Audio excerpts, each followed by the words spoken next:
Hello. So today on the show, I have Ruchi Jain, who is a PGPX from IIM Ahmedabad and now Circle Finance Head at Bharti Airtel. Prior to PGPX, she was SBI probationary officer. That's also quite a coveted thing. And more interestingly, before SBI PO, she had done hotel management from Guru Gobind Singh University in Delhi. So her life has been pretty non-linear, very, very abrupt changes. And we are going to ask her in this interview about all these transitions and how she's managed them. So welcome to the show, Ruchi. Thank you. Thank you for inviting me. It's such a pleasure to talk to you. Yeah. So my first question straight away, your life has been very non-linear, if were to say hotel management, and then 10 years as a probationary officer, first at Allahabad Bank, then at SBI. Then you did your 1-year MBA PGPX from IIM Ahmedabad 2015-16, 1 year Yes. subsequent to mine. And now you're a Circle Finance Head in telecom.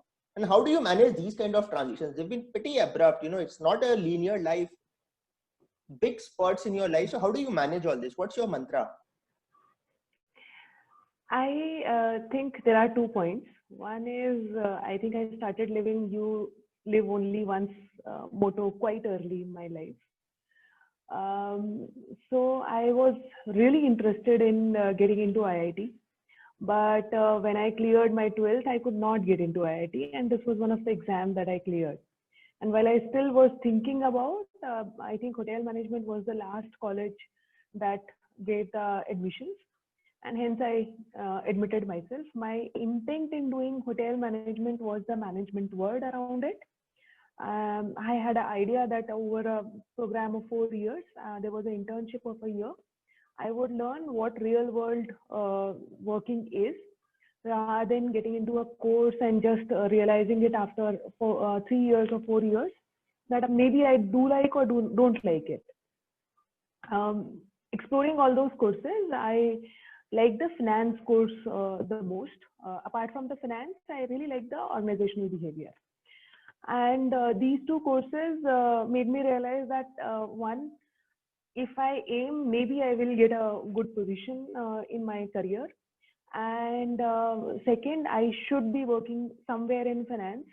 There was this hitch at the back of my mind that maybe I will not be selected for finance for any company.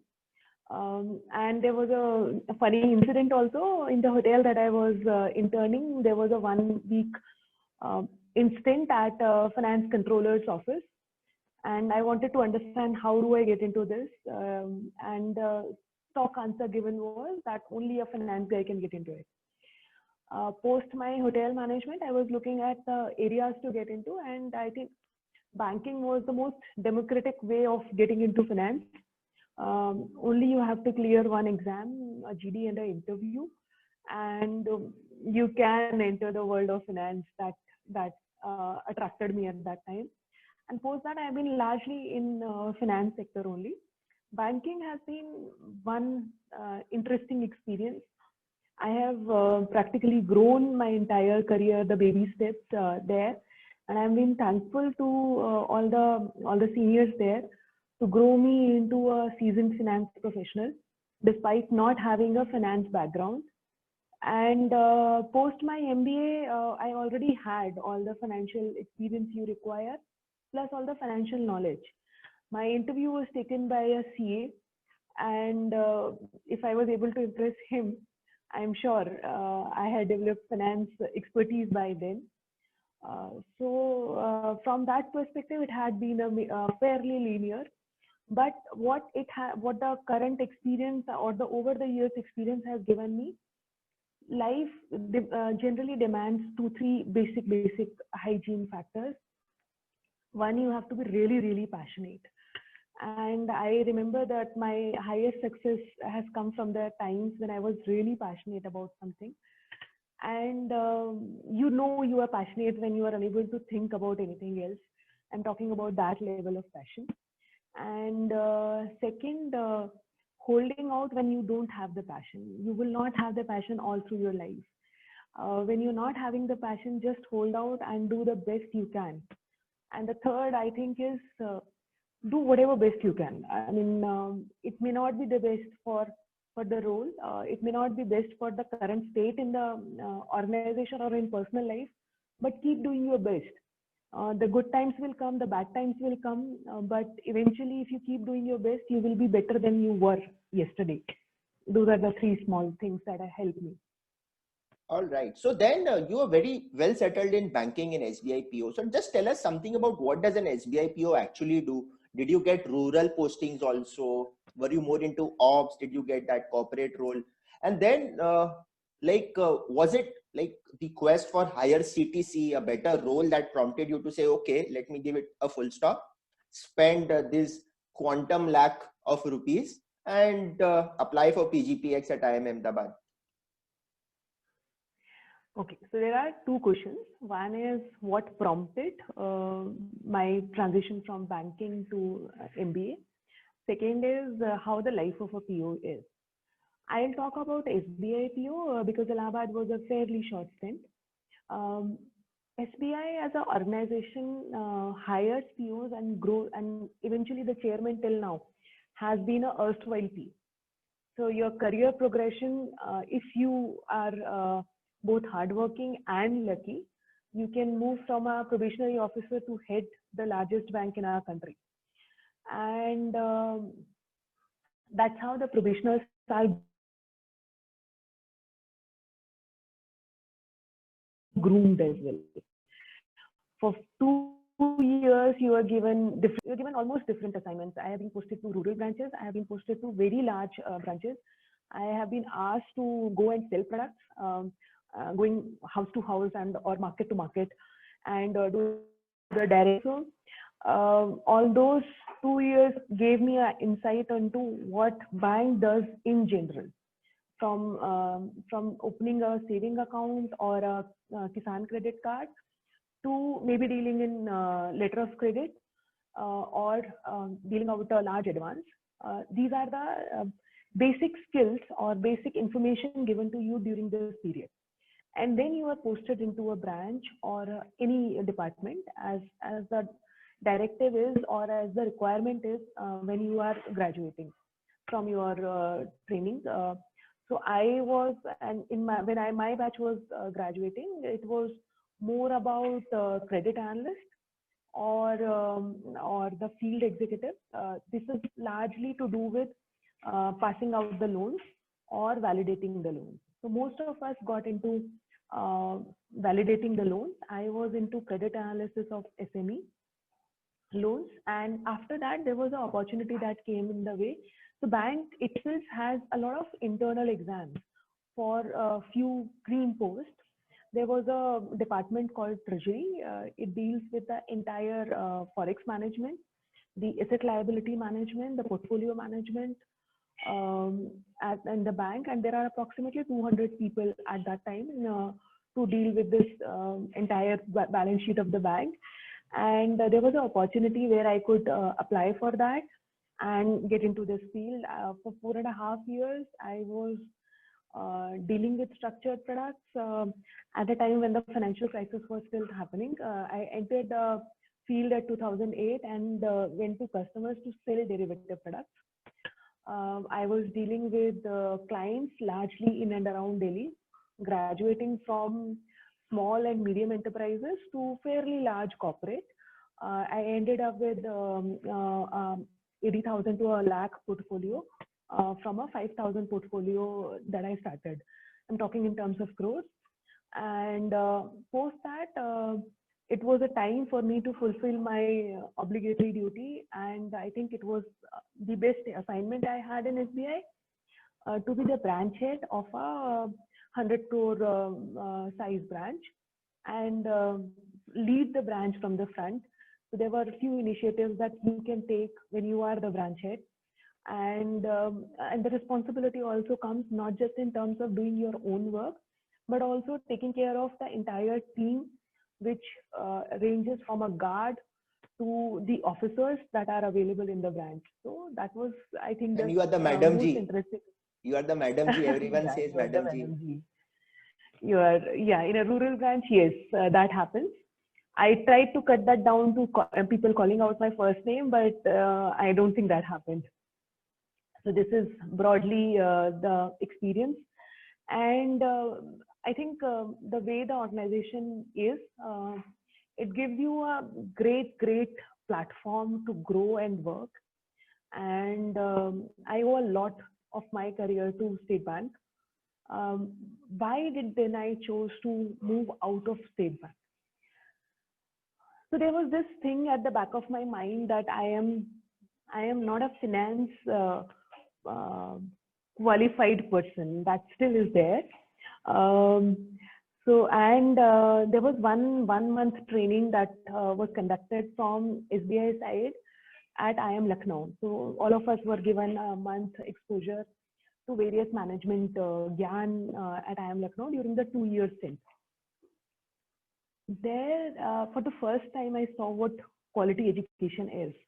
I've not been at a name college till then, or name school till then. The experience itself was widely different. I mean, people coming to, or the professors coming to class with a material probably worth 40, 50, 100 hours of research. And that was clearly visible. And somehow I wanted to have it. I applied for CAT, could not clear it, gave up. And then while I was still a branch head, I applied again for PGPX and got it. The idea was not to leave SBI. I had not even decided to leave SBI even while I had started the program. But to gain that 1 year of experience, to gain that knowledge, I know it sounds cliche, but that was the real reason of my doing an MBA.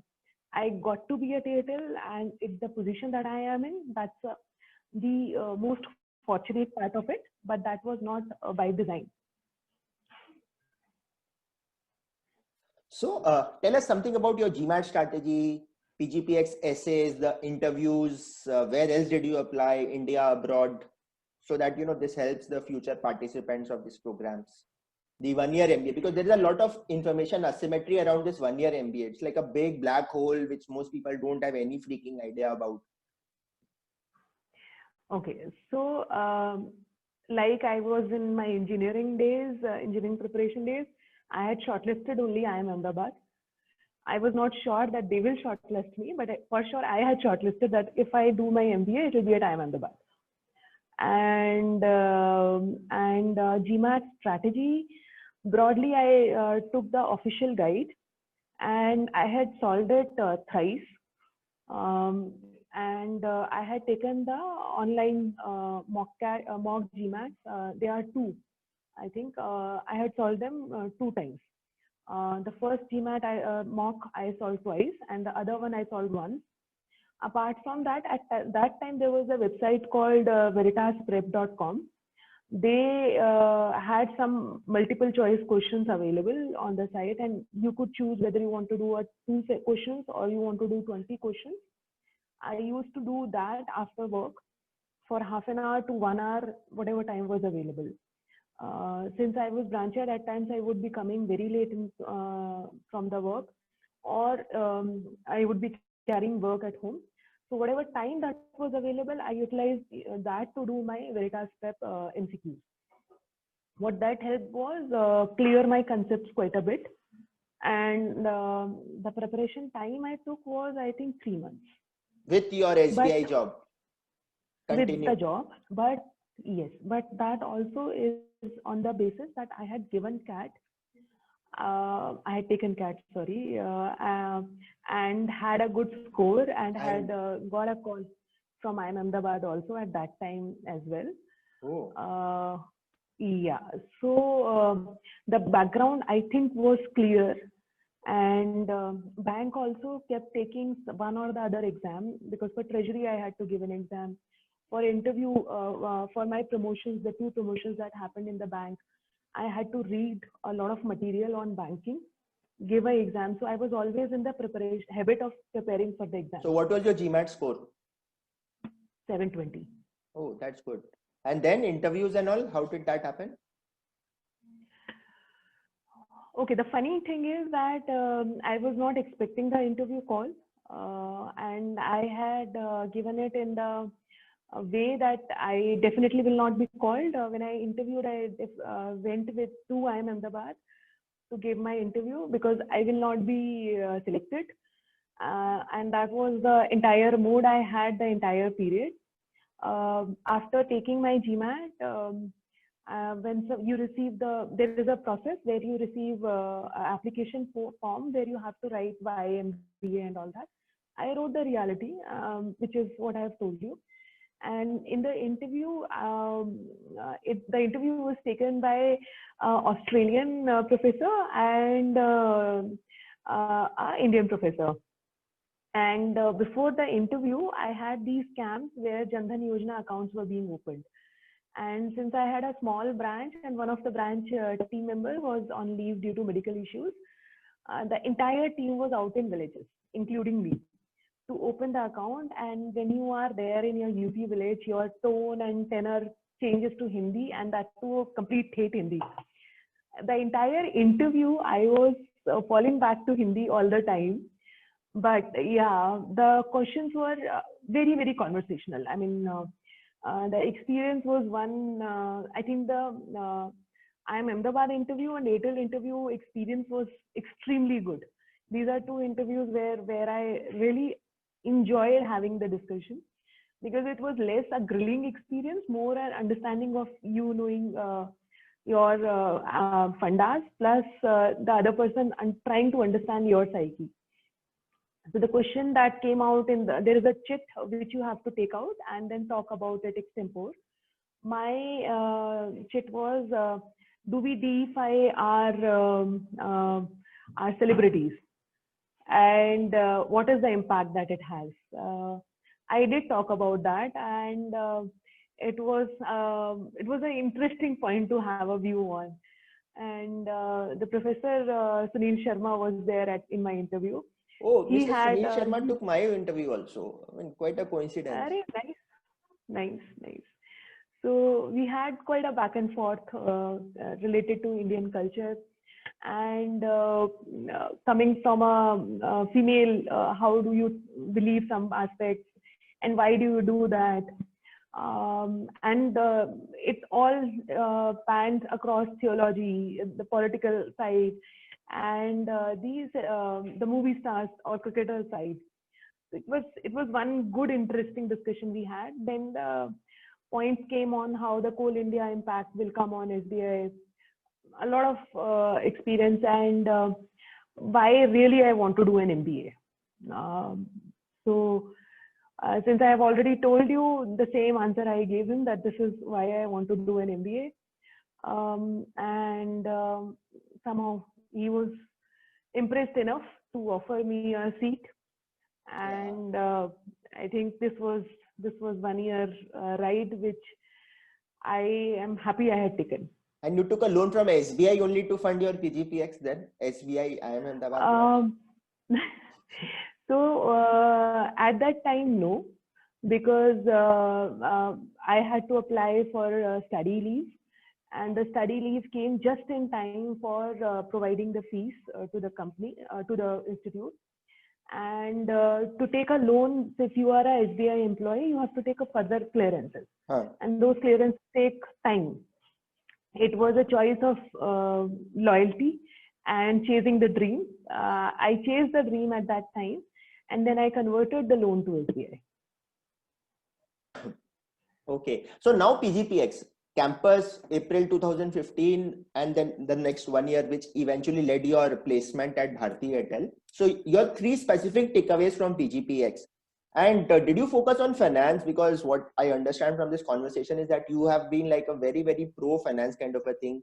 You don't have a CA thing. So placement did people say ki bhai, I need a CA for doing a circle finance head kind of a role? So PGPX 3 specific takeaways, and then this placement journey of how you cracked Bharti Airtel, because that's a big thing, GM at Bharti Airtel. It doesn't sound big now. It did sound big at that time. So 3 key takeaways. First, I did not focus on finance per se, because I knew that life will eventually happen and I will have a lot of chances, but I will not have chance at IMA again. I know I'm sounding more like somebody obsessed with the college, but it took me some time to reach there, and I had my own intent to take the maximum out of whatever is coming out of a professor's mouth. But what ended up, and I think this was told to us at the very start, was the learning from my batchmates. I tried and aligned myself with people who were diametrically opposite to me. That was a conscious choice, and what it helped me was go away from finance and look at things from other person's perspective. I am realizing that that was a good choice to take, because now when I take a financial decision, I am rarely taking it from a finance perspective.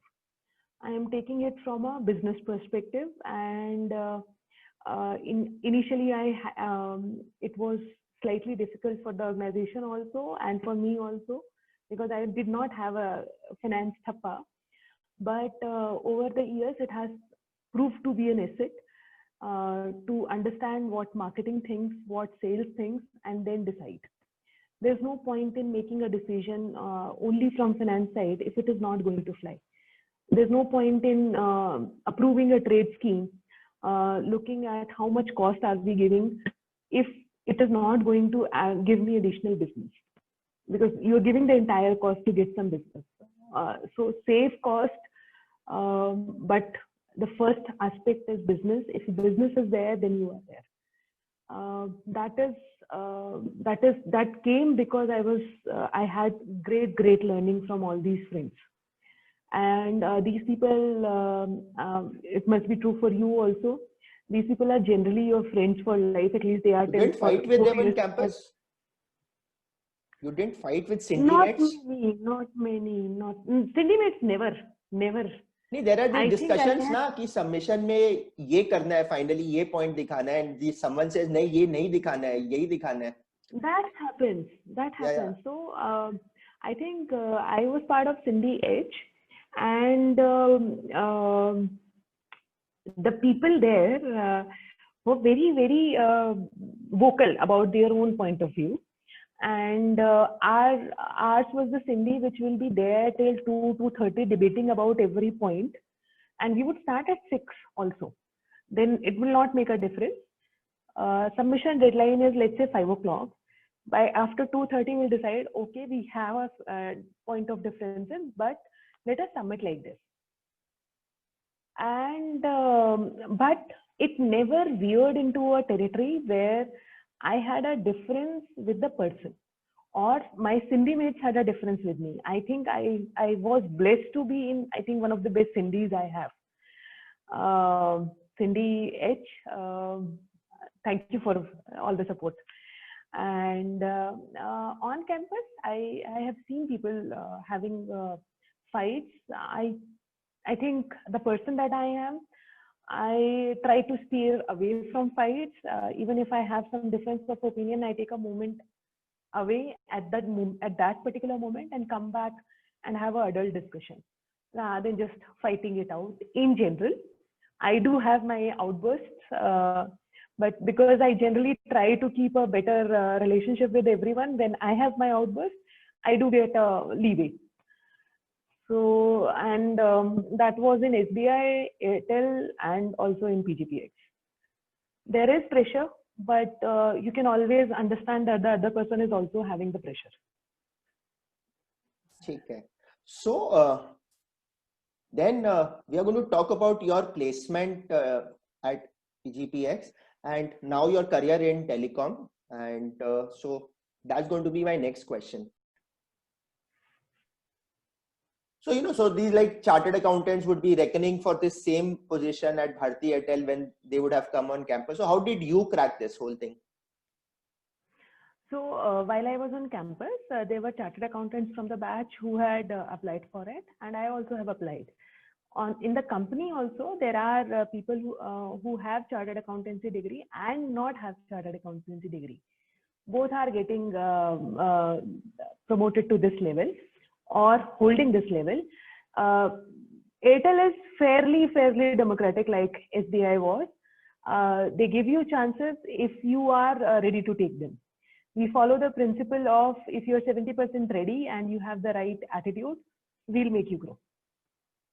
So that was the reason I think I was selected. I had the right attitude, and I don't think I am facing much of a challenge within organization. Outside organization, if you see, yes, the CA degree might be required quite a bit, but I think organization as such are moving away from just looking at CA degree. Although I do believe that CAs have enormous amount of understanding about accountancy. If you are a CA with understanding how business runs, nothing like that. So probably if I would have opted for placements and all, I would have done some bit of the thing. Okay, so banking to telecom, very, very different ends of the spectrum. One is like, again, both are service industries in some way, but the dynamics of telecom have been very, very different from banking. So once you started your bread and butter job at Bharti Airtel, what was the experience? What do you do on a day-to-day basis in Bharti Airtel? And then this telecom crisis happened in terms of the Jio thing, and there would be huge pressures on margins, etc. So how did you manage this whole thing? Were there tough times? I think it was definitely a tough time as a professional, especially as somebody who was not from the industry. I was, when I was in 2008 financial crisis, joined the treasury. It was a very interesting experience, and I learned quite a bit. And that 4 years gave me an insight that if you join something while they are going through a trouble, you get a lot of challenges, but you also learn quite a bit. And I joined Airtel largely because of this understanding that next period, whatever is going to be immediate, will be a turbulent time. And if I survive this, I will be coming out as a person who has survived whatever happened in the telecom industry, which has not happened over a period of time, and grow quite a bit. And I have come to realize that yes, that was the right call. The erstwhile way of managing finance function and now the supply chain function also has changed quite a bit. And since I was from outside industry, I did not have any major disadvantage. Everybody was trying to learn the new ways of working. Coming from outside, I had an outsider's view, which actually helped me. So the day-to-day life is wildly different from banking. While in banking, my major focus will be on core finance products of banking.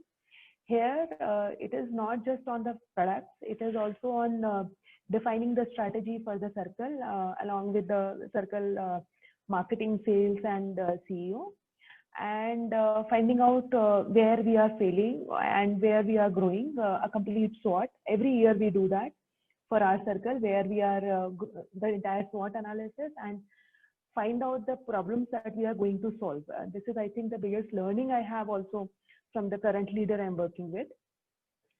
And then set the pace for your own function, drive the business finance side, drive the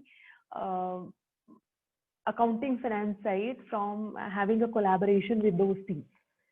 So all these are definitely more different than what I was doing in banking. And then, you know, one thing is that telecom is a very, very niche industry in terms of it has very specific accounting practices, very specific trade practices. So now, for example, if one were to think that do I get recognized for this experience in other industries, are people willing to recruit? So let's say a fresher, given a choice, should he join or should she join telecom, given the fact that it is a very, very niche thing? What would be your take on that? I think I have seen people moving across sectors and across profiles outside telecom also. In 4.5 years, I have seen many people joining in and going out of the company to different companies and different sectors. It also depends on your own aptitude and sometimes a little bit of luck that you get connected to the right opportunity. Oh, so therefore there is no such embargo that if once you are in telecom, coming out of telecom is going to be a big challenge. That is not there.